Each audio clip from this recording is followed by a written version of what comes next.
esteemed scholars, neophytes of history, seekers of the past's great and terrible deeds. Today I recount the saga of the devastation of Baal, a tale etched in blood and seared into the Imperium's storied history. We have covered this before, of course, but I thought perhaps an updated version would be welcome.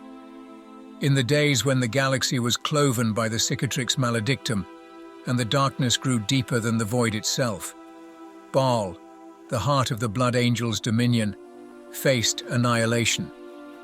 It was not by the hands of traitors or the deceit of heretics, but by the great devourer, the Tyranids, whose hunger is as endless as the void from which they spawned. Hive fleet Leviathan, a monstrous tide of death and oblivion, had emerged from the cosmic depths, an abomination of nature's laws, setting its myriad eyes upon Baal. It sought not conquest, but consumption, to strip bare the very essence of life from those hallowed worlds. The skies darkened, not with storm clouds, but with the biovessels of the Tyranid swarm. A cascade of organic horror rained down upon the red sands, each impact a herald of the slaughter to come. The sons of Sanguinius, noble and valiant, prepared to embrace their destiny, a mirror to their Primarch's own sacrifice millennia ago. Commander Dante, the venerable chapter master of the Blood Angels, beheld the approaching cataclysm with the poise of one who has known war for centuries. Desperate measures were taken. Gene Seed, the future of the chapter, was spirited away, while the youth of Baal were armed, a measure of desperation and hope entwined. Wave after wave the Tyranids came, not merely to fight, but to overwhelm, to consume, to eradicate. The defenders of Baal met them with bolter and blade, with the fury of their Primarch's blood singing in their veins. Every fallen Tyranid was a testament to the defenders' valor, but every fallen Astartes, a dirge for the future. And there, upon the precipice of hope's demise, they stood, Blood Angels and their successors, side by side, a brotherhood unbroken by fear or the shadow of death that loomed over them. From the flesh-tearers to the sanguinary guard, each warrior was an echo of Sanguinius's eternal defiance. This, dear compatriots, was no mere battle. It was an ode to the courage that beats within the heart of every servant of the Imperium. As the darkness closed in, their light burned all the brighter, a defiance of the very darkness that sought to extinguish it. So please sit and listen closely. Let me tell you this tale of Dante's final stand. In the somber Exis Chapel, Commander Dante offered his final homage to Sanguinius, marking an era's poignant closure. Over the course of 6 relentless days since the Cicatrix Maledictum's cataclysmic opening, the angelic host had waged a brutal campaign against the Tyranids. During a brief respite, the hive mind's influence seemed to wane, rendering the disarrayed aliens vulnerable to the wrath of the Space Marines. Carefully orchestrated sorties effectively pushed the invaders away from the Redoute's gates, affording Sanguinius's heirs precious time to regroup within their fortress. Despite their resolute stand, the Blood Angels only retained control of the Redoubt, while the rest of the arcs had fallen under enemy dominion. But now their fleeting respite had concluded, and the hive mind stirred once more, heralding a renewed threat. Ordamael gently rested his hand upon Dante's battered armor, every plate bearing the grim testament of countless battles. Its once golden luster had been eroded to bare ceramite, visible only in a few places beneath scabs of sealant foam and dried alien blood. Ordamael, Dante addressed, his tone resolute. They are ready? They await your command, my lord, replied Ordamael. The preparations are made. The Amarian guards stand ready to open the gates to the tower. I am bound to remind you that once this order is given, it cannot be undone. The blood-cursed will not stop until they are dead. They cannot be contained once released. I will have it done, affirmed Dante. "Then it is time, my lord," said Ordamael. Dante rose slowly, maintaining his bowed reverence to the modest statue of Sanguinius within the chapel's reliquary niche. This white alabaster statue had been brought to Baal centuries ago, now bathed in an ominous crimson hue, as the chapel's windows admitted light resembling arterial blood. The Baalian sky's once subtle pink shades had been replaced by an unchanging, bloody glow. The sun and the moons had vanished. Blood tainted the heavens, and Dante's heart seethed with fury. "Now is indeed the time," Dante declared. He saluted the statue of his gene-father and bowed as deeply as his armor allowed. The Ex's chapel, as chapter master, was his personal sanctuary for prayer and contemplation, one he did not expect to revisit. Descending the stairs from the Ex's chapel to the Basilica Sanguinarum, Dante heard the resonant voices of space marines singing the Mora Patris, the death hymn of the blood. They knelt with heads bowed over their weapons, offering their lives one final time in the service of their Primarch and Emperor. Emerging from the screened door, Dante traversed the basilica's central aisle. All the warriors had donned black garb, for there was no paint to be found. Instead, they had stained their armor with blood and soot, darkening the once vibrant hues of their chapter insignias in mourning for a bloodline soon to be extinguished. The cathedral itself bore scars of ruination, its ornate windows shattered, its roof partially collapsed, and the floor marred by acid marks from Zeno's incursions swiftly repelled. The pervasive scent of burning pervaded the desolate sanctuary. Dante ascended to the pulpit, situated at the forefront of the basilica, for the last time. Chaplains and sanguinary priests from various chapters stood in formation at the pulpit's edge, facing the modest gathering of warriors, far fewer in number than the blood angels alone had boasted before the advent of Leviathan. Corbulo and Ordamael were among the survivors, though many of their brethren had perished. Together they constituted a mere fraction of the once mighty council of blood and bone. Dante joined his voice with the collective singing of the death hymn. The congregation appeared deceptively substantial, 2,000 strong, twice the size of a full chapter. Still, it represented only a fraction of the angelic host. Dante couldn't help but acknowledge the devastating blow dealt to the scions of Sanguinius, a wound from which they would never fully recover, he believed. Tears streamed down his cheeks as he contemplated how his reign as chapter master would witness the unraveling of a Primarch's legacy. As the Mora Patris concluded its mournful strains, Dante cast aside his sorrow. The cathedral's cyber-construct roosts remained vacant, bereft of autochoristers to harmonize with the Space Marines' deep voices. Hearing the song performed in this manner, emanating from numerous transhuman throats, unembellished and pure, lifted Dante's spirit. There was an inherent purity in it.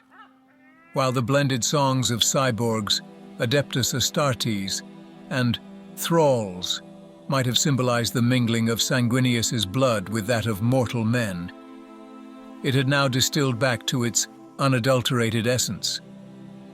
When the cathedral's stones ceased to reverberate with the final notes, Dante's voice resonated through the chamber, robust and unwavering, devoid of doubt or despair.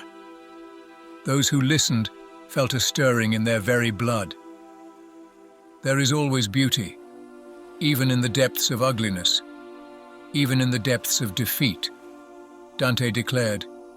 Your song raises us all above this realm of earthly flesh, for we are angels and warriors in equal part.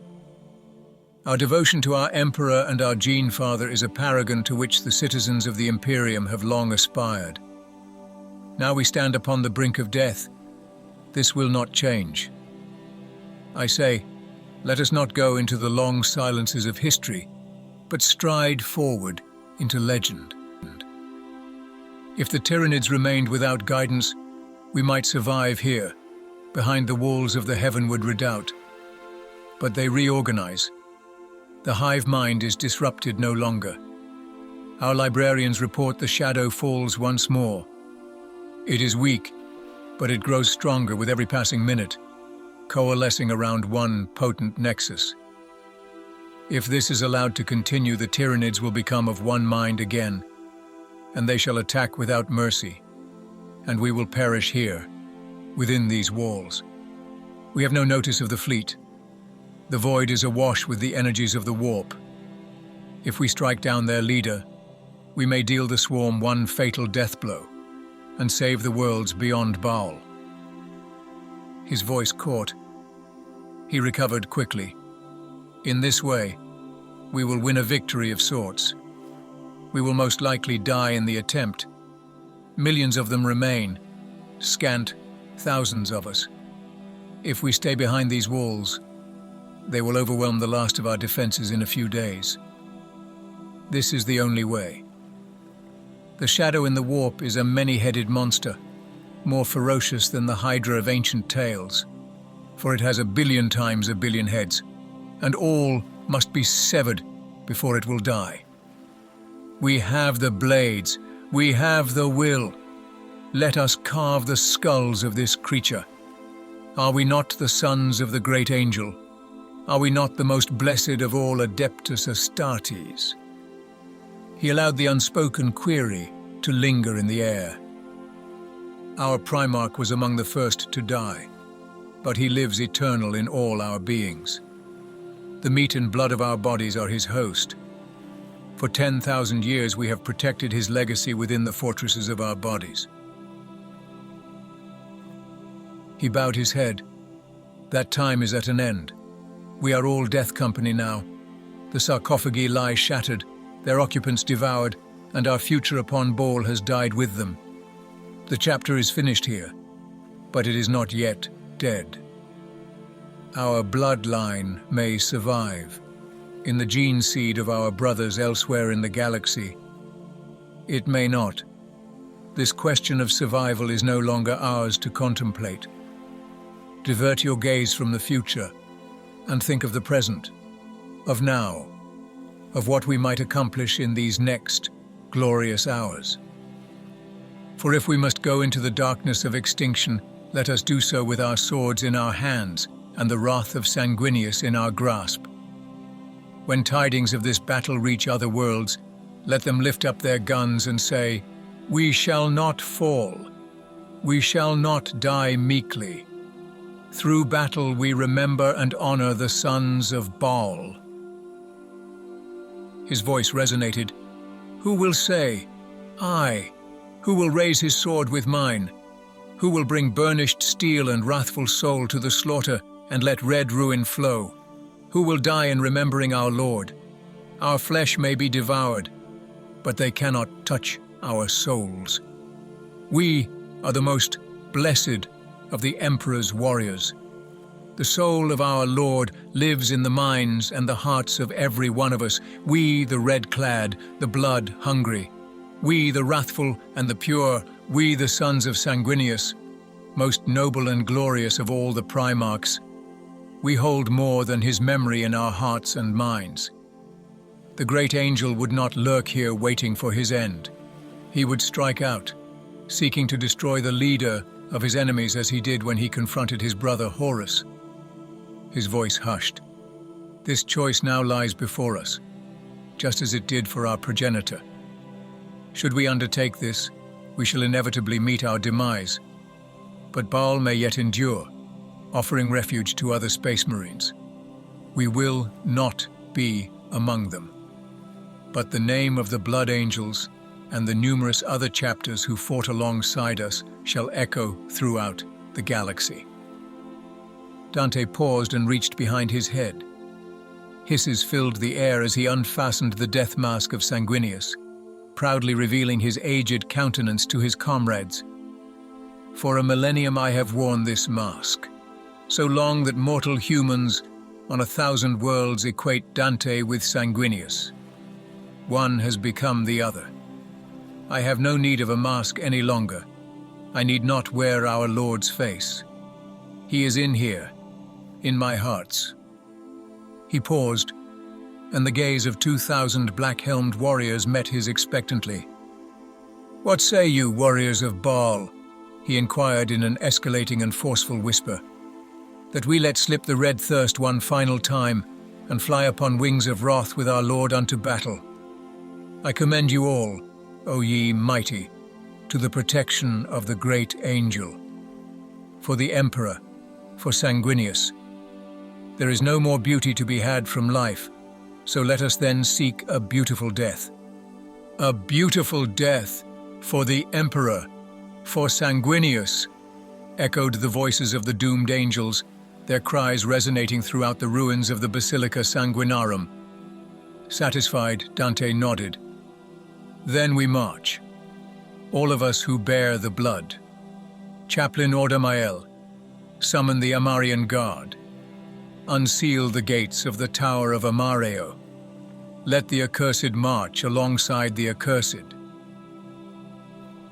The Tower of Amareo had endured the relentless assault with its impervious, windowless walls unscathed. Even in the face of ceaseless attacks by the aliens, the battle servitors, dreadnoughts, space marines, and blood thralls of the Amarian Guard had steadfastly maintained their posts, vigilantly watching over the frenzied creatures within. The crimson gates, forged from unyielding iron, seldom parted, and never to release anything beyond their confines. With a tremor, the 50-strong cohort of the Amarian Guard withdrew from the gatehouse, positioning themselves on the sheltered battlements overlooking the path leading to the tower. As the imposing gates slowly swung open, a resonant tolling began from the bell perched atop the tower's pinnacle. Red and ebony silk, untouched for countless years, unfurled and cascaded down from shuttered heights to the ground below. Leading the procession was the custodian of the damned, a Space Marine champion bound by a solemn oath to remain within the tower until the very end of days. Now, that fateful moment had arrived, and he strode forth, his sword ablaze with crackling energy, his obsidian armor gleaming like polished oil.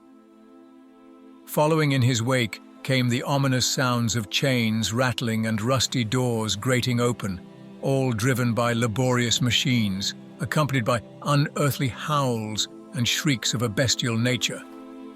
The thick, animalistic voices uttered only one intelligible word, repeated relentlessly: "Blood, blood, blood." From the depths of the accursed Tower of Amareo emerged its damned inhabitants, grotesque aberrations, bearing little resemblance to their human origins due to the rampant corruption of their gene seed. These wretched beings stood twice the height of ordinary men, their grotesque forms bulging with unnatural muscles. Yellowed fangs replaced their once human teeth, and their skin took on a sickly blood-red hue with a waxy texture. Their eyes glowed with an eerie amber light as they bounded forward on knuckled fists, akin to primal apes, their howling voices filling the air. A sinister presence hung over them, a testament to the chapter's agony, now unleashed to wreak havoc. These abominations paid no heed to commands. The custodian of the damned wisely stepped aside, encasing himself within an armored cylinder to allow their unbridled passage. They surged forward, consumed by madness, ruthlessly tearing at their own flesh with long obsidian nails.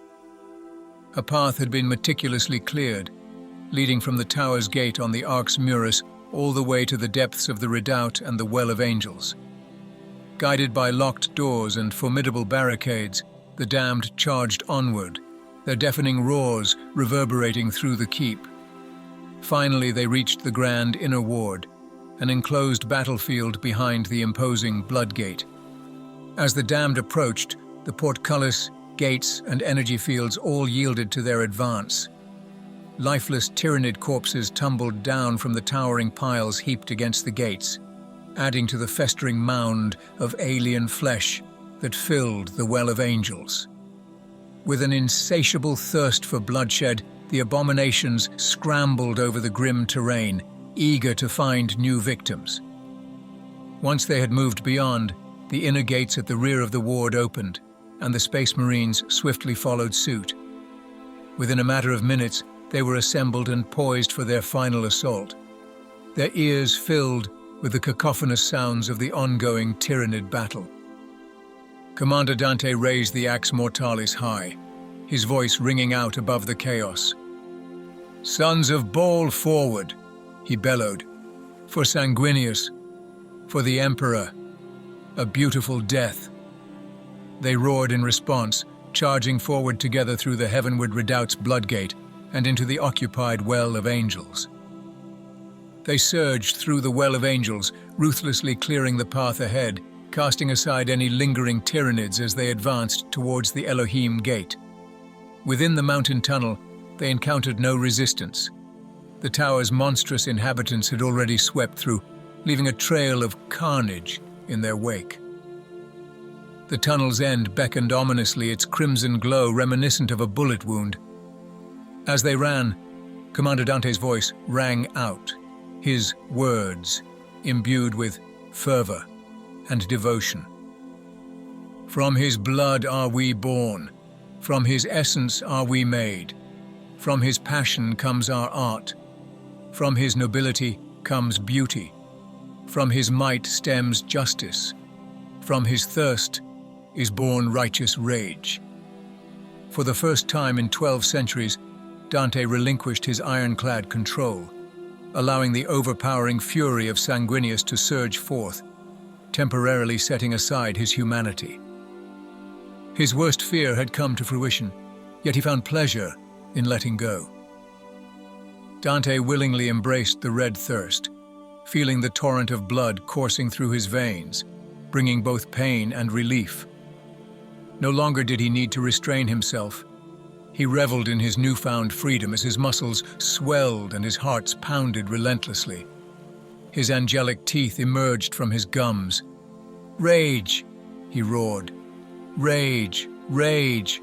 Rage against the dying of the light!" Erupting from the Elohim Gate tunnel, they resembled the Emperor's wrath made manifest. The sluggish Tyranids struggled to react, their lightning-quick responses yet to fully return. Nevertheless, a ripple among the swarming hordes outside hinted at a growing coordination. The Blood Angels and their successor chapters crashed into the Tyranid masses that filled the landing fields, toppling the smaller creatures and crushing them underfoot. They followed a gruesome path paved by the damned, a weak point in the horde that the Space Marines swiftly exploited. Jump packs ignited, propelling the fortunate warriors over their comrades. Dante led the charge, his jetpack thundering. The remnants of the sanguinary guard flew at his side, led by Dontoriel and Sephiran, a glorious winged regiment not seen since Sanguinius himself soared over the skies of Baal. Ordamael flew beside Dante, his chants to Sanguinius becoming increasingly incoherent, lost in the midst of his thickening tongue.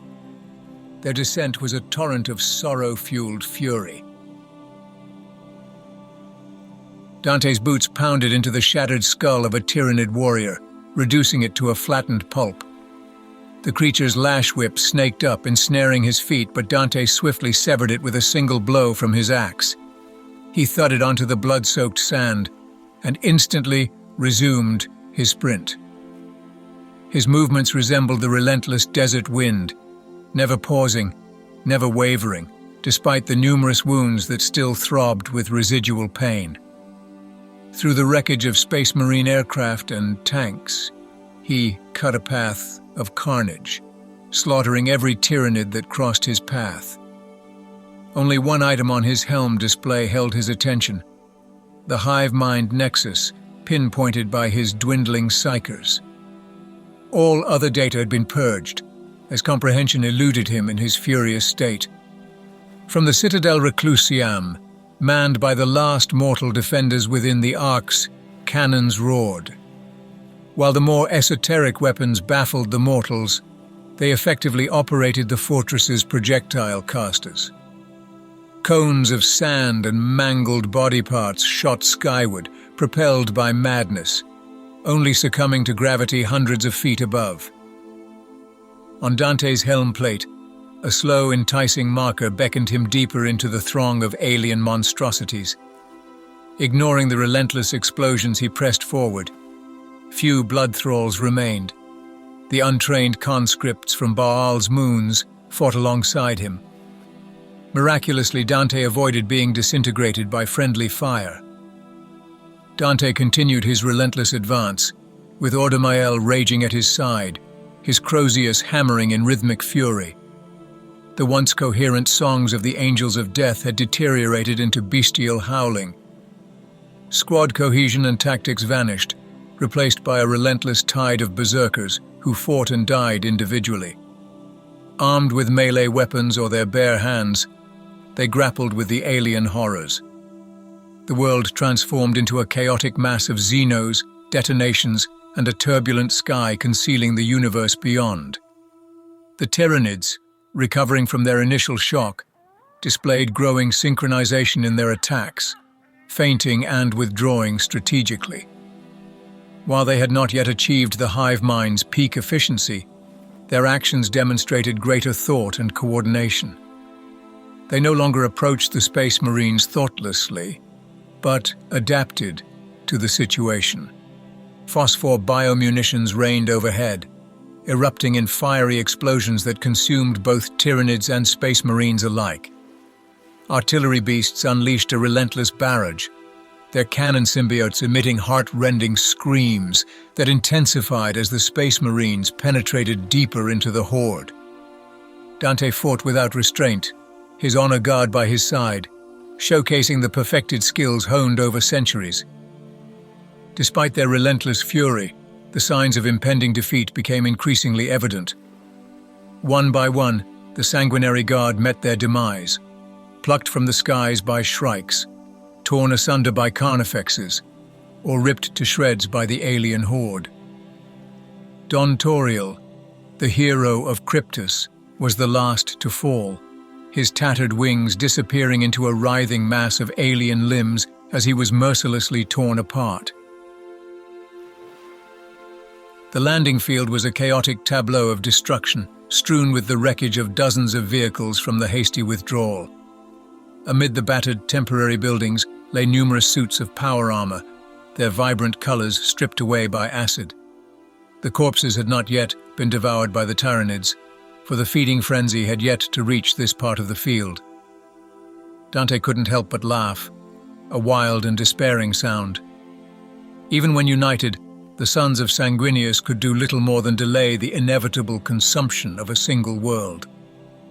Moments of clarity in Dante's thoughts became increasingly rare as he unleashed the raging beast within his soul to confront the foe. His perceptions blurred, and hallucinations began to supplant reality. The first sign of his fraying mind came in the form of a golden flash overhead, which prompted him to shout with joy. "The Sanguinor!" he exclaimed. "He has come at last." The Sanguinor, Sanguinius's herald, had appeared to aid the Blood Angels whenever they faced their direst challenges over the past 10 millennia. He would materialize from nowhere and vanish just as suddenly. Dante, in particular, had felt a sense of abandonment by the holy warrior. Unbeknownst to him, the Sanguinor's absence from Baal was due to his presence at the Cadian Gate. However, when Dante looked again, the herald of Sanguinius had vanished, and the tortured skies remained empty. Such deceptive visions occurred with increasing frequency, causing the battlefield to flicker and shift around him. Dante took a step forward only to be thrust backward in time, fighting alongside Blood Angels bearing unfamiliar markings in ancient power armor. In this distant past, the sky was shrouded in darkness, punctuated by intermittent flashes of energy weapons. He fought alongside his brothers, weeping for the Emperor's dream even as his fury burned brighter, an anger that consumed him and overwhelmed his very being. The battlefield then flickered back to the present. A burning space marine, engulfed in corrosive chemical fire, howled in madness as he wielded his broken sword against a Tyranid monstrosity. All around, the Angels of Death fell in combat. Ordamael charged at a massive multi-armed assault beast, delivering a stunning blow with his Crozius Arcanum before being torn asunder by the creature's colossal claws. Dante's mouth watered at the sight of the blood splattering around him. He would have torn off his helm to taste the sticky sand if not for the sudden notes of a trumpet that arrested him. A radiant light bathed a section of the battlefield, where the Sanguinor hovered some 500 feet away, sword held aloft, finger pointing downward. Warriors clad in black battleplate emerged from the shimmering air, their armor adorned with skulls and bones. Flames erupted from their eyes and mouths, and their bolters unleashed peculiar blue-flamed ammunition. The Legion of the Damned had arrived to assist the sons of Sanguinius in their dire hour of need. Dante blinked, but this vision remained steadfast. His warriors, galvanized by the otherworldly presence, shouted and howled, regaining a semblance of their humanity as they pressed forward, following the spectral revenants deeper into the surging tide of Tyranids.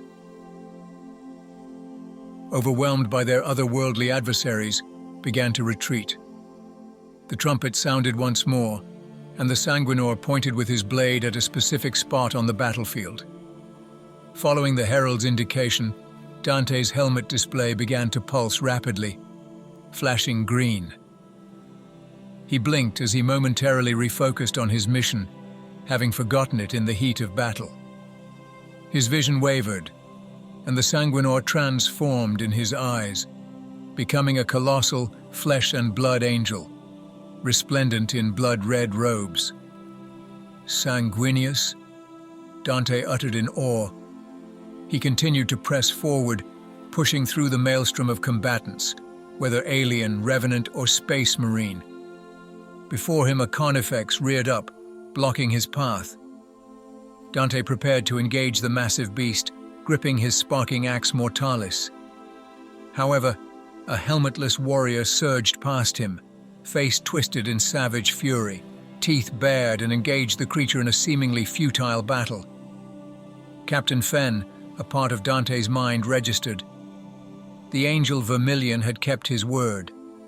Dante ran past them, the last flickers of his intellect urging him to reach the Sanguinor before he succumbed entirely to the maelstrom of battle. As he fought on, sometimes alone, the ghostly forms of the Legion of the Damned surrounded him. Their ceaseless, eerie fires decimated the aliens around Dante, drawing him closer to the Sanguinor's position. He passed the first of the Amareo giants, the red-skinned behemoth lying in a peaceful, childlike pose amid the slain Tyranids. The second and third giants followed, all lifeless, their immortal forms pierced by countless wounds. The Sanguinor remained in his position, pointing downwards. Warriors from across the battlefield converged on this point, not for strategic reasons, glory, or even survival, but out of sheer rage, a thirst for blood, and unwavering loyalty to their Primarch. Sanguinius reached out to his sons through his herald, compelling them to deliver one final devastating blow in his name. They obeyed. A wall of toxic vapors obscured their target, filled with grotesque floating entities. Feeble limbs dangled beneath oversized spore chimneys that emitted yellow and green granular gases. Trillions of tiny spores filled the fog, each one smaller than a terrestrial mite, and a part of the Tyranid swarm. As Dante entered the haze, his armor issued a shrill warning. The minuscule sporelings attacked his battleplate, corroding the metal and breaching the seals beneath. Where his skin was exposed due to damaged armor, it blistered from the toxins and acids. Dante, however, felt none of it. The thick fog dampened all sound, and visibility was limited to mere yards. Dark shapes writhed within its depths, the outlines of chitin-covered Tyranids and ceramite-clad space marines occasionally illuminated by weapon discharges. The flame-wreathed warriors of the Legion of the Damned, seemingly untouched by the environment, distanced themselves from Dante, leaving him to face his fate alone. A blind tyrant guard emerged from the deceptive fog. Towering and hunched, it advanced with short, heavy claws. Dante instinctively engaged his jump pack, soaring over the creature's head to evade its attack, then descended with his axe mortalis gleaming. His strike caved in the creature's head while a shot from the perdition pistol seared its internal organs, sending it crashing to the ground. A golden radiance guided Dante onward.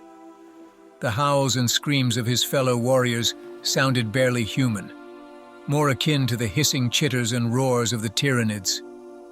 Dante's flesh burned, his superhuman resilience unable to keep pace with the relentless damage inflicted by the minuscule creatures that gnawed at his body. Yet, the pain barely registered for him. What would have incapacitated a normal man, or even a space marine, was now a distant and meaningless throb. More blind giants emerged from the fog, moving with increasing purpose as the hive mind reacted to the emerging threat. Space Marines converged from all directions, their voices raised in savage cries for blood and death, crashing into the guardians of the swarm's leader. Dante dispatched another tyrant guard with a well-aimed shot, wounding it before swiftly moving on. As the wounded beast staggered in pursuit, 3 blood angels clad in blackened armor charged at it. One of them met a gruesome fate, torn in half by the creature's immense claws. An incandescent warrior, engulfed in flames and bearing pallid skin, approached the tyrant guard with a power fist. However, Dante did not witness the conclusion of the brutal battle, for he pressed deeper into the suffocating smoke, determined to locate the hive mind's leader. The reticle within his borrowed helmet flickered rapidly, signaling his proximity to the target. The cacophony of battle gradually faded into the distance. Ascending a mound formed by the entangled bodies of both Tyranids and Imperials, Dante recognized the hive mind's strategy, consuming all biomass, be it warrior beasts or corpses for future use. The smoke began to thin as Dante ascended. Puzzlingly, the Tyranid bodies had disappeared beneath his feet, replaced by a macabre landscape strewn with countless corpses of various species, all drenched in bright crimson gore. Among the lifeless forms, Dante numbly recognized faces from his distant past, a chilling reminder of his extensive lifespan. Walking upon this gruesome collection of his victims, Dante questioned whether this was a psychic assault by the hive mind or a manifestation of his impending mental deterioration. Such concerns, however, were secondary to the one final body that had to be added to this nightmarish mound before he could rest. Summoning his willpower, he forced himself up the ethereal mound, using the stiff limbs of the deceased as handholds and rotten cavities as footholds. Hours passed during his relentless ascent. At times, he was accompanied by spectral apparitions from his history: a smiling boy, a blood angel he had executed, a nearly forgotten teacher. Dante's eidetic memory was gradually corrupting with time, and accessing the memories of his distant past was becoming an arduous task. His entire history seemed to converge to torment him during this journey. Eventually, he reached the summit without any recollection of the means by which he had ascended. He found himself standing on a desolate plain, where the corpses had vanished, replaced by a pavement formed from tightly packed skulls, adorned with sinister, unholy runes. Before him loomed the site of his ultimate confrontation. Horus, the deceiver, cast a titanic shadow over the battlefield. The visage of his once beloved brother had been grotesquely transformed. Where a charismatic smile had once resided, now a cruel leer distorted his features. Confidence had given way to arrogance, and the wisdom that had once graced noble eyes had been supplanted by the malevolent power of ancient, malefic deities. Dante tightly shut his eyes, struggling to hold on to his identity. "I am not Sanguinius," he muttered through clenched teeth. "I am Dante. Dante. I will die as Dante. This is my final oath, to remain myself." Horus quivered and grew more corporeal. The scene shifted and the corrupted bulkhead of a spacecraft materialized behind him. Dante pressed forward with steps beyond his control, his armored boots reverberating on the deck plating. His destiny was to meet his demise here on the Vengeful Spirit, and for the sake of the Emperor, he would accept death at the hands of his own brother. His wings twitched with a longing for one last flight. But something wasn't right. It wasn't right. "I am not Sanguinius," he shouted with resolve. "I will die as Dante." He blinked, and Horus vanished. The eerie skulls disappeared, and the poisonous smoke was shredded by the gathering desert wind. Looking up at the sky, he noticed a light, a star. The crimson hue of the warp storm appeared to be dissipating. He stared skyward in dumbfounded wonder, contemplating whether the storm had abated until a deafening roar jolted him back to reality. 50 yards away, the largest hive tyrant Dante had ever seen loomed. Balanced on backward hinged legs, it stood taller than a dreadnought. Red spore clouds billowed from the chimneys on its towering back, and its fists bore 4 matched bone swords with brutally squared ends. He had heard tales of this abomination, the galaxy's scourge, the embodiment of the hive mind.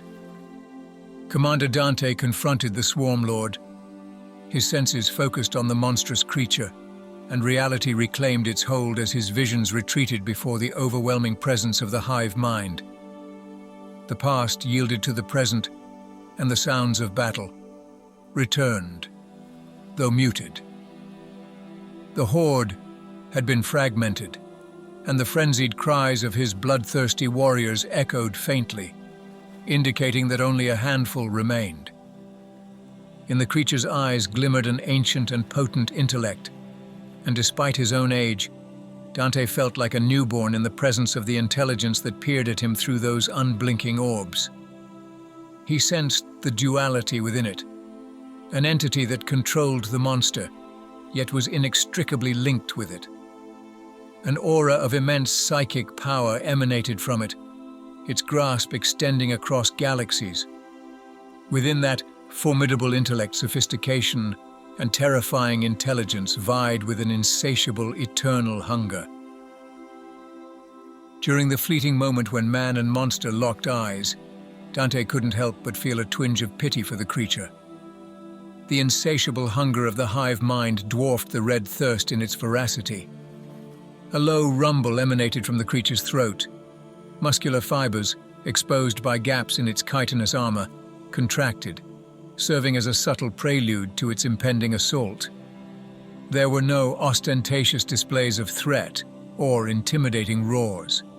It simply hurled itself into battle, a testament to the hive mind's ruthless efficiency. Despite its colossal size, the Swarmlord moved with astonishing agility. Its alien physiology made its attacks unpredictable, and Dante found himself deflecting a blur of jagged bone. The blades glistened with crystal veins, generating a shimmering energy field unlike any Dante had encountered before. When the Swarmlord's weapons clashed with the Ax Mortalis, the collision produced a deafening boom that sent Dante reeling. He unleashed a brief burst from his jump pack to regain his footing, narrowly sidestepping a retaliatory strike from the creature's 2 left-hand swords. Activating his jump pack in full, he executed a swift backward leap just as the right-hand swords pounded into the desert floor, their energy fields exploding sand into the air. As the monstrous creature slammed down its weapons, Dante seized the moment to fire a rapid shot with his perdition pistol. His aim, honed by centuries of practice, was unerring. The searing melter beam sliced through the air, connecting with the Swarmlord's lower left elbow joint. Steam erupted along with the scent of seared flesh, and the creature's arm hung limply. Remarkably devoid of pain, the creature severed the crippled limb without a trace of emotion, using one of its swords, and readied itself for further combat. Dante leaped once more, his jets at full throttle, swooping in for attacks, and swift withdrawals. His fuel reserves dwindled, but he remained airborne, evading Bonesword strikes with meticulously timed bursts from his exhaust. His relentless blows left a dozen smoldering scars on the Swarmlord's carapace. In response, the creature unleashed a psychic tempest of terror, but Dante, steeped in the depths of his thirst, remained impervious. His thirst swelled within him, teetering on the precipice of the Black Rage, a chasm from which he could never return. He resisted the temptation to finally succumb, knowing that such surrender would bestow formidable strength, but rob him of his sanity, ultimately leading to his demise. He would not relinquish his last vestiges of self-control until this abomination lay dead.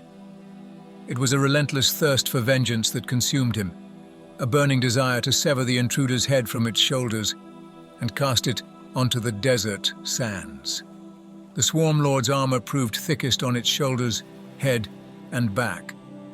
They engaged in a protracted duel, with Dante landing numerous blows that eventually dulled the edge of his renowned axe, its power unit venting black smoke. Despite Dante's skill, only a trickle of the creature's alien blood flowed. The Swarmlord retaliated with unyielding strength, snapping and swinging its formidable blades with undiminished ferocity. Dante recognized the urgency of the situation. He needed to deliver a decisive blow soon. The Swarmlord's resilience surpassed his own, and a single lucky strike from the creature's formidable weapons could prematurely end their battle, well before exhaustion took its toll. Dante dove in once more, his axe lowered akin to a cavalryman stooping in the saddle to deliver a saber strike. Carefully navigating the swinging bone swords, he entered the spore cloud expelled by the Swarmlord's chimneys, sweeping his blade across the Leaderbeast's face, slicing through one of its eyes. Momentarily blinded by the swirling crimson microorganisms emanating from the creature's back, Dante was compelled to touch down. The two adversaries turned to face each other, the Swarmlord's right eye now reduced to a gleaming bone, its cheeks smeared with ichor and humors. With a cold smile, Dante taunted, "I shall take your other eye, and then I shall kill you." In response, the leader beast emitted a piercing shriek, unleashing a psychic assault that harnessed the harmonious voices of the hive mind into a concentrated mental onslaught. Dante reeled beneath the combined sonic-psionic barrage, feeling something within him give way. He tasted blood at the back of his throat, his mental faculties suffering more than his physical body. Staggering backward, dazed, his axe dragged through the sand. Seizing the moment, the Swarmlord charged at Dante again, who propelled himself backward with his jump pack. As it closed in, the creature launched fresh psychic attacks, directing a lance of psionic energy that penetrated Dante's armor, striking his leg and sending him tumbling from the air. He crashed onto the ground with a jarring impact, his face colliding with his helm, breaking his nose. The energy field halo encircling Sanguinius' golden mask faltered and dissipated, while his iron halo's energy field failed abruptly with a resounding burst. The creature's shrill scream pierced the air once more, and Dante felt the numbness of his being radiating outward from his soul. His vision blurred, and the energy his thirst had granted him was sapped away. The Swarmlord charged, poised to strike with 3 swords. Dante, regaining some semblance of composure just in time, activated his jump pack while still on his back. The jets propelled him across the ancient rockcrete and sand of the landing fields at high velocity, sparks flying from his armor as alarms blared from every system. A second thunderous impact shook him as he collided with the wreck of a land raider. His jump pack's systems diagnostics blared with red danger warnings. Swiftly, Dante ejected his jump pack, rolling clear of the malfunctioning device as the Swarmlord slammed into the tank wreck with such force that it momentarily lifted from the ground before crashing back down. The Swarmlord pivoted quickly, grinding Dante's discarded jump pack into a fiery pool of shattered metal beneath its massive hooves. Dante, now left with a suit of armor drained of its power, had only seconds of combat effectiveness remaining. Emergency battery indicators clamored for his attention, their bars rapidly descending into the red void of emptiness. Once more, the Swarmlord unleashed its psychic onslaught, tormenting Dante's mind with nightmarish dread. Unyielding, Dante bellowed in response, unafraid. "I am of the Lord of the Blood," he proclaimed as he charged forward, the alarms of his failing armor ringing in his ears. "What I do for He who made me. No personal ambition is mine. No glory do I seek. No salvation for my soul or comfort for my body. No fear do I feel." The Swarmlord swung its weapon at Dante with great force, but Dante countered with a retaliatory blow, shattering the bone saber. Thick alien fluids oozed from the broken blade, while the eye set into its hilt spun madly, its shrill cries filling the air. "By his blood was I saved from the selfishness of flesh. My life I give to the Emperor, to Sanguinius, and to mankind," he intoned solemnly.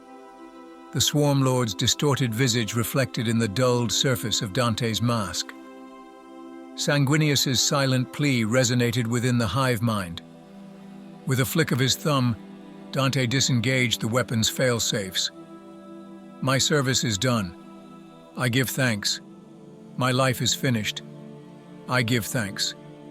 Another will take up my burden in my stead. I give thanks." Unyielding, he discharged the perdition pistol at point-blank range into the Swarmlord's face. The creature's flesh disintegrated and evaporated in a searing plume of superheated steam.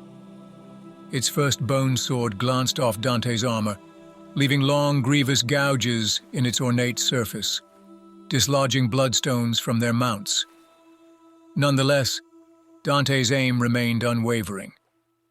The pistol's power pack grew scorching hot from thermal feedback, searing Dante's skin through the ceramite. Yet, he persisted. The fusion beam pierced the creature's organic armor, forcing thermic biogels to ooze from cavities within the chitinous exoskeleton. However, they proved futile against the relentless advance of the perdition pistol's beam. The weapon radiated a blinding white heat. The Swarmlord recoiled, its cries devolving into gurgles as its own tongue sizzled within its head. The pain from the bone shard jarring his organs caused Dante to momentarily lose consciousness as he crashed to the floor. Upon regaining consciousness, Dante found himself sprawled on the ground. Beside him, the Swarmlord knelt, its movements feeble. Emitting a subdued, mournful keening, it slumped forward, its chest heaving. Its breathing spiracles wheezed, then fell silent. Dante shifted his head slightly, observing one of the words lying nearby. The eye embedded within its hilt glared at him with malevolence before dimming. The pupil contracted. The sword itself was now lifeless. Dante drew a laborious breath, sensing fluid bubbling within his lungs. His body throbbed with pain from the Tyranid's venom. He was dying. His rage, once consuming, bled away with his life force, leaving behind only agony and crystalline thoughts. Darkness took him, a void without form, without pain. Then, agony, sharp and cold, knifing through his lungs as breath surged back into his body. A ragged gasp tore from his throat. His twin hearts had faltered, stopped, restarted. The lambent glow that swallowed the abyss was not of this world. He lay cradled in death's false warmth, the numbing embrace of the end. Yet the pain in his chest had vanished. That alone told him the truth. A figure loomed over him, wreathed in sacred gold, his armor a mirror of a god's visage. A death mask of Sanguinius, the same Dante himself had borne for centuries. Once he had looked upon that face with shame, its ideal beyond his reach. No longer. That weight was gone. The Sanguinor had come to witness his end. "You came," Dante rasped, his throat raw, his lips stiff with encroaching finality. That voice, once a clarion call to war, a beacon that had led legions, was now nothing but a whisper, frayed and breaking. "You came, after all." The Sanguinor did not speak. It simply stepped aside and lifted an arm, the gesture slow, deliberate. A silent herald. Dante's breath stilled. Sanguinius stood before him. Not sculpted metal, not the cold artistry of relics. Flesh, blood, wings unfurled, vast and white, shifting with the weight of eternity. He was sorrow given form, radiant and terrible, burning with a brilliance that seared the eye, a light too pure for mortal sight. A sun at zenith, a wrathful angel, a god come home. "My son," Sanguinius said, voice rich with sorrow and boundless love. "My greatest son." The Primarch reached for him. Dante lay upon the cold embrace of oblivion, yet at once he drifted in an endless void, suspended in the black between stars. Sanguinius hovered before him, radiant and sorrowful, his presence shattering the natural order. And when he wept, his tears did not scatter into nothingness. They fell, heavy and warm, striking Dante's skin. This was no vision, no fevered dream. This was real. The Primarch's hand, wreathed in golden light, traced the weary lines of Dante's face. Solid, warm, the touch of a father long lost. Peace flooded through him, a sacred balm against the ache of millennia, a moment of absolution, undeserved, yet freely given. "You have suffered greatly for mankind's sake," Sanguinius said, his voice the music of forgotten heavens. "You have earned your rest 1,000 times over. Few have given so much, Luis of Baal Secundus. You have been a light in the blackest of nights. I would grant you any reward. I would bring you to my side, free you from the burden of war. I would release you from pain." Dante's breath hitched. A tremor, raw and desperate, took his ruined body. "Yes," he gasped, the words spilling from his lips like a final prayer. "Please, I have served so long. Grant me the freedom of death." A shadow crossed the Primarch's perfect face. Sorrow, deep as the abyss, burned in his gaze. "I cannot," Sanguinius whispered. "I regret that I can do none of those things. I need you, Dante. Your suffering is not done." The Primarch's hands, strong as the weight of eternity, clamped over Dante's face. A tide of strength surged through the dying Lord of the Angels, raw and brutal, ripping away the numb solace of death and replacing it with the unrelenting agony of life. The void trembled. The illusion cracked. Reality slammed into him. The screams of space marines, the clash of war, the spectral touch of gauntleted hands against his armor, ripping him back from the threshold. The celestial light faded. Sanguinius was gone. "No," Dante choked, the plea ripped from his soul. "My lord, I have done enough. Please, let me rest." But there was no answer. Sanguinius's smile, radiant yet burdened with the sorrows of 10,000 years, was the last thing Dante saw before the dark reclaimed him. The great angel faded into shadow, his presence unraveling into the abyss. Only his voice remained, lingering like the final embers of a dying fire. "I am sorry, my son, that you cannot rest. Not yet. Live, my son. Live." Dante tore back into life, screaming for the mercy of death. Hands seized him, pressing him down. The cold bite of neural shunts lanced into his spine, pain flooding through him in cruel, jagged waves. "No, no, no, no more! Take me with you! I beg you!" Dante's voice was raw, frantic, ripped from the depths of his soul. He lashed out, his gauntleted fist striking hard metal. The clash rang like a war cry. "Hold him! Hold him down! He is coming round!" Reality bled back, sluggish and unrelenting. His vision fought him, resisting focus, refusing clarity. A shape loomed over him, silhouetted against the pre-dawn sky. Not the blinding heavens of his vision, not the abyssal ruin of war. The Tyranid bioships were gone. In their place, the void teemed with light, thousands of pinpricks, a celestial constellation of Imperial vessels anchored low in orbit. Victory, survival. None of it mattered. A heavy pressure bore down on his chest. His gaze shifted and the face of a sanguinary priest came into focus, lips tight with strain. Tubes snaked from his narthecium into the gaping wound in Dante's armor, feeding blood and synthetic stimulants directly into his primary heart. The blade that had skewered him was gone, but the wound remained, wet and open, his exposed organs chilled by Baal's cold night air. "For the love of the great angel, hold him down!" The priest barked. A second face loomed above him, rough-hewn and lined with concern. "Dante, Commander, it is I, Captain Carleon. Calm yourself, please, my lord. You are gravely wounded. Let Albinus do his work." Dante's muscles shuddered, his body caught between the pull of agony and the weight of command.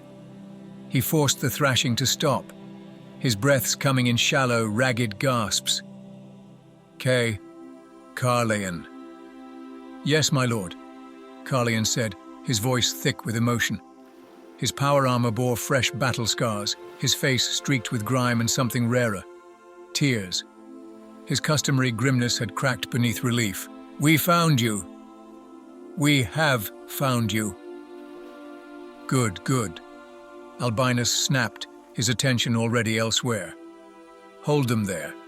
I have repaired the damage to his secondary heart and the wound is nearly closed.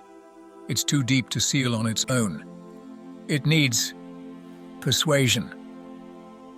A plasma spike ignited from Albinus's narthecium, its glow throwing harsh light over Dante's ravaged armor.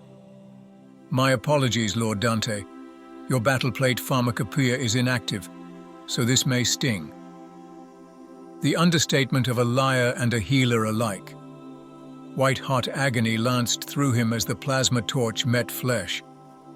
Dante roared, his body convulsing against the iron grip of his brothers. The wound bubbled, skin melting, liquefying, searing together in unnatural fusion. "Steady, steady," Albinus muttered, his concentration unbroken as he dragged the torch along the ruin of Dante's chest. The air stank of burnt flesh and scorched ceramite. "Nearly there!" Dante's body bucked, his secondary heart hammering back to life in perfect sync with the first. Biochemical floods crashed through his system, his gifts at work. But without his armor's automated relief, pain remained his only companion. There was no mercy, only suffering, only duty.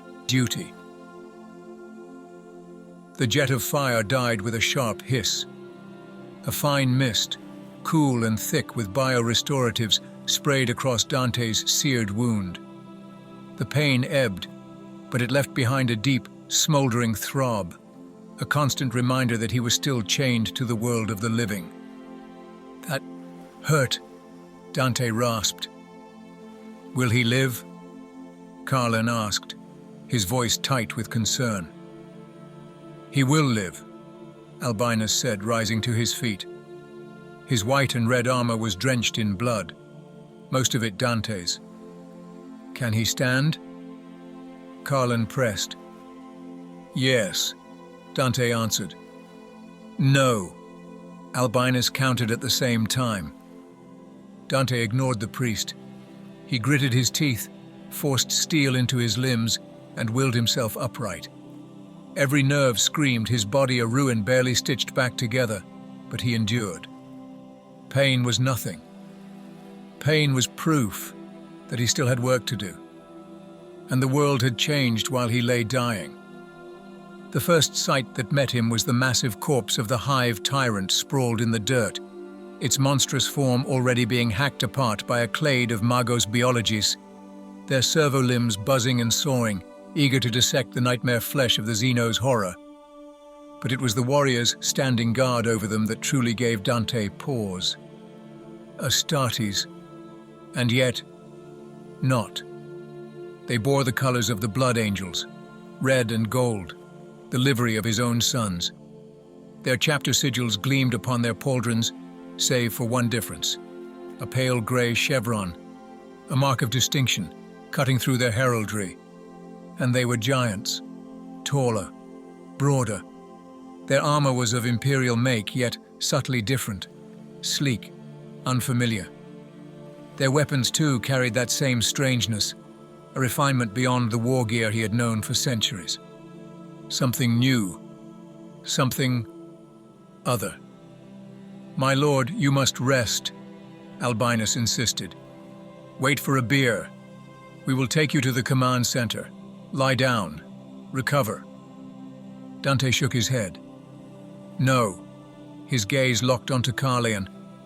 "How do you come to be here? Who are these warriors?" He peered closer at his first captain. "And you have aged. What madness is this? What news from Cadia?" Albinus shoved a canteen into Dante's hands. His body obeyed instinctively, tipping it back. The water was lukewarm, but his thirst was ravenous.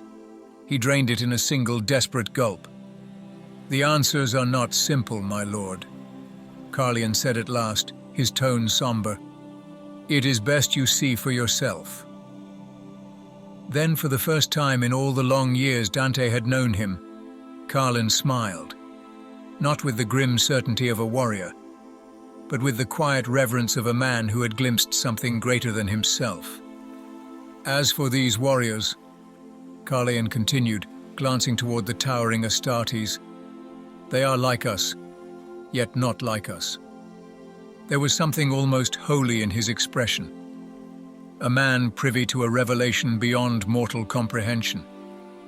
"They are a new breed, my lord, the saviors of the Imperium." Albinus, ever the pragmatist, added, "And they are not the only ones. There are others, of different gene lines." Dante exhaled slowly, the weight of the moment settling upon him. A new breed of Astartes, a new age of war. They led him forward, careful yet firm, guiding him by the arm. Dante did not resist, but he did not yield either.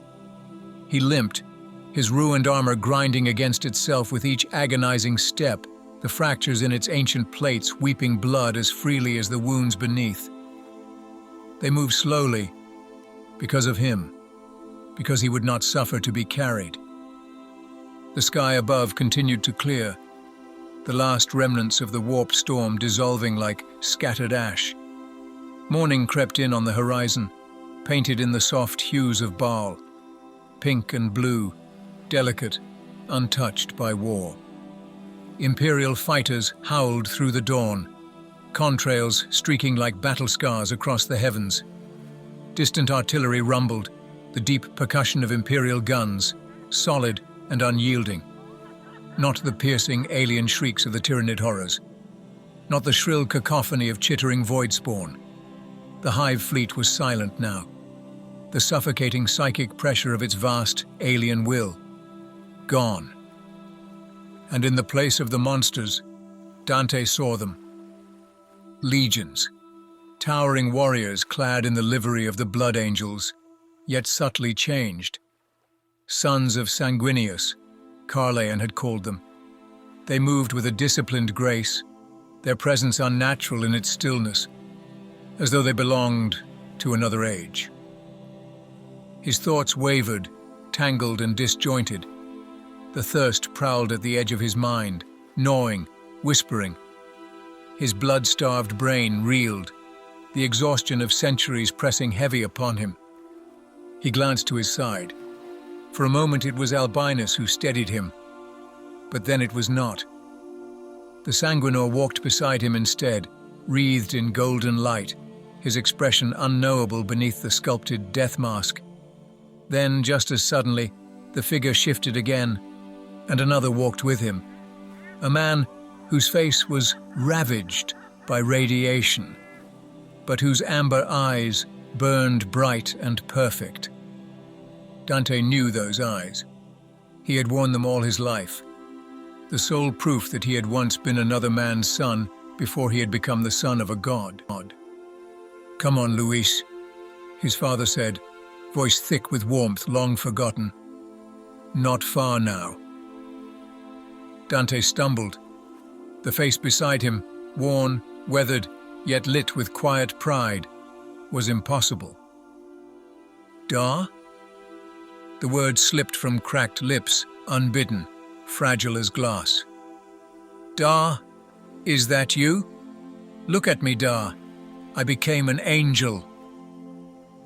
The old man smiled, amber eyes gleaming like twin suns in a rad-scarred face.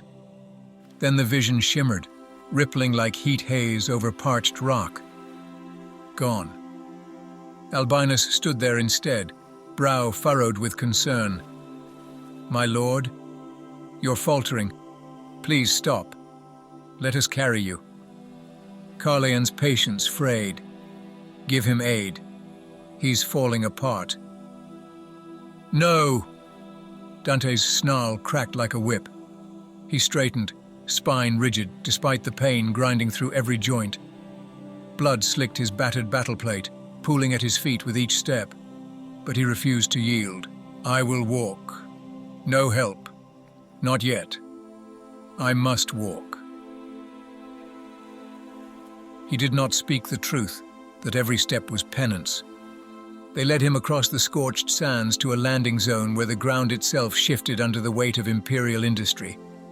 Fortifications rose like jagged teeth from the earth, steel and ceramite blooming in the dawn light. Dropships screamed down from the sky, unloading prefabricated wall sections with brutal efficiency. Bunkers descended on plumes of fire, suspensors flaring as they aligned with perfect precision before slamming into place with earth-shaking finality. But it was not the fortifications that stole Dante's breath. It was the warriors, thousands of them. Astartes, yet unmistakably changed. Red and gold armor gleamed beneath the rising sun, but these giants stood taller, broader, like the war gods of ancient myths made flesh. This was no chapter, no fractured brotherhood of scattered companies. This was a legion. The legions of old, reborn in new ceramite, striding across the sand like demigods returned to a mortal world. Dante faltered. His body betrayed him, knees buckling as his strength ebbed. Albinus caught his arm, voice sharp with alarm. "You need rest, my lord. You'll tear yourself apart." "I will not," Dante slurred, shaking off the grip with a growl. "Not until I see this miracle with my own eyes." And so he stumbled onward, pain gnawing at the edges of his vision, the thirst whispering its foul temptations. Wide roads carved themselves into the sand, flanked by barrack blocks and supply depots. The camp sprawled outward, an ocean of order and efficiency. Every structure stood perfectly aligned, every transport moving with clockwork precision. There was no chaos here, no scrambling mortal effort. This was military perfection, expanding with relentless purpose. Yet the heart of the camp remained unchanged, no matter how far the perimeter stretched. The castellum rose at the center, a bastion of command in the final throes of assembly. From its battlements flew banners of cobalt blue, the ultima of ultramar emblazoned in silver thread. But the sigil had changed. The aquila of the Imperium nested within the curved arms of the U, crowned by a laurel wreath. Familiar, yet altered, like everything Dante had seen since waking to this impossible dawn, and wonder built upon wonder. At the foot of the castellum's grand stair stood warriors clad in auric plate, the light catching on their polished armor like liquid fire. The custodians. Dante froze. Even in his unnaturally long life, he had seen them only within the hallowed halls of the imperial palace on Terra. To behold them here, at the edge of Imperium Nihilus, was like glimpsing gods walking the earth. The custodians moved as one, spears clashing against breastplates in salute as the blood angels approached. The gates of the castellum hissed open, pneumatics sighing like the last breath of the fallen. Beyond stood more sentinels, ultramarines, their armor battered but proud, veterans of wars Dante had not yet heard whispered. The Imperium had not just endured, it had changed, it had evolved. Dante's breath came shallow, heart pounding as the truth settled over him like lead. He had been denied peace for this, to witness a galaxy remade, to bleed for an Imperium that refused to die. A figure in battle-worn captain's plate stepped forward, the cerulean blue of Ultramar marking him as one of Guilliman's sons. His helm was off, revealing sharp patrician features carved by war and time. "I welcome you to the Castellum, Lord Commander Dante," the warrior said, voice steady but edged with something deeper. Reverence, disbelief. "Our Lord awaits you." Dante blinked, the world swimming in the haze of blood loss and exhausted senses. Recognition struck like a thunderclap. "Sicarius," he rasped. "Is that you?" The ultramarine nodded, pride tempered by the weight of what had passed. "It is, my lord. It warms my heart to see you alive. Are you hurt?" "Of course he's damned well hurt, Sicarius."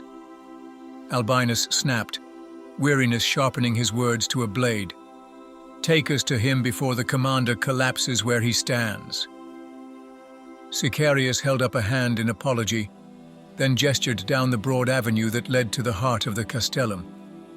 Dante moved without waiting for aid, the weight of centuries pressing down on him with each dragging step.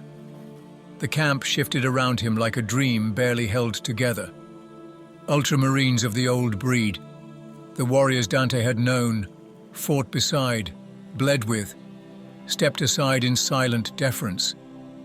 But behind them, towering figures stood to attention, the new breed. They stamped their feet in unison, gauntleted hands striking breastplates in salute. Their presence was undeniable. Statues come to life, perfection wrought in flesh and ceramite. They watched him pass with the silent intensity of sentinels born for war. The armored gates of the command node hissed open at Dante's approach, parting like the jaws of some ancient beast. Albinus reached for him once more, but Dante shrugged off the support. He straightened, spine rigid, teeth clenched against the agony thrumming through every nerve. He would not enter like a cripple. He would walk, unaided, or not at all. The chamber beyond was vast, walls hung with banners untouched by the grime of battle. Hundreds of pristine standards, each bearing the heraldry of worlds, regiments and brotherhoods that had endured the apocalypse and survived to fight anew. And at the chamber's heart, seated upon a throne of pure adamantium, was the impossible made flesh. A giant, clad in cerulean and gold, his presence as immutable as the mountains of Baal. His face was stern but fair, every line etched by wisdom, not age. One hand rested upon the arm of the throne, the other encased in a massive gauntlet, its ancient mechanisms whispering with dormant power. Across his knee lay a sword, vast, sheathed in a scabbard of obsidian and gold. Its hilt worked with the sigils of an age long past. Dante's breath caught, Now, at last, he understood the absence from his vision. The Emperor's sword was not lost. It was here, borne by the hand of a living Primarch. Roboute Guilliman, Lord of Ultramar, Regent of the Imperium. A miracle. A curse. Proof that the galaxy had changed beyond recognition, and that Dante's war was far from over. Guilliman had come to Baal. There was no mistaking it. Dante had seen the Primarch once before, entombed within the stasis field in the fortress of Hera on Macragh, frozen in the moment of death, a relic of a lost age, a monument to what the Imperium had squandered. But now he stood here, alive, breathing, terrible in his majesty. Guilliman's presence hit like a blow to the chest, more than sight, more than sound. He was nobility incarnate, every inch of him carved from the ideals the Imperium had long since forgotten. The weight of his being, of history, made flesh, was suffocating. Dante's knees buckled. He fell with a clatter, armor grinding against the cold deck. His head dropped, the strength drained from him. Can it be true? Is it truly you? Do you live? The Primarch descended, sword set aside without ceremony. His footfalls echoed like the tolling of a bell. Get up, Dante, Guilliman said, voice firm but not unkind. I will not suffer such displays from a man like you. Few in this era have earned the right to stand as my equal. Rise, now. Dante grunted, pain flaring like white fire as he tried to obey. He barely made it to one knee before Guilliman grasped him by the pauldrons and hauled him upright with the ease of a father lifting a wounded son. Forgive the indignity, Guilliman said, his gaze flicking over the battered, blood-slick ceramite. I see you are hurt. Dante nodded, numb and unsteady. Never kneel before me again, Guilliman continued, voice soft but unyielding. Stand with me as a mark of respect. I will make it an order if I must, though I would rather our relationship not be built on command. Deference wastes time, and time is a currency we no longer possess. Sit, if the pain demands it. There was, for the briefest moment, the ghost of a smile on the Primarch's lips. Dante blinked, mind clouded by blood loss and disbelief. Is this a dream? A vision?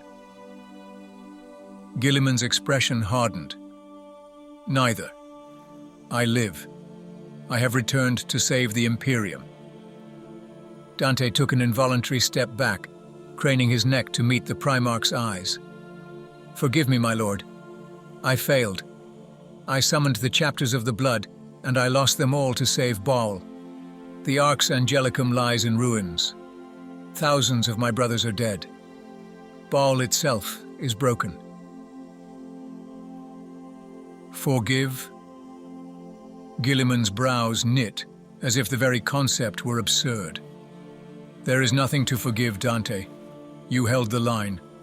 When we arrived, the Hive fleet was shattered, its strength spent.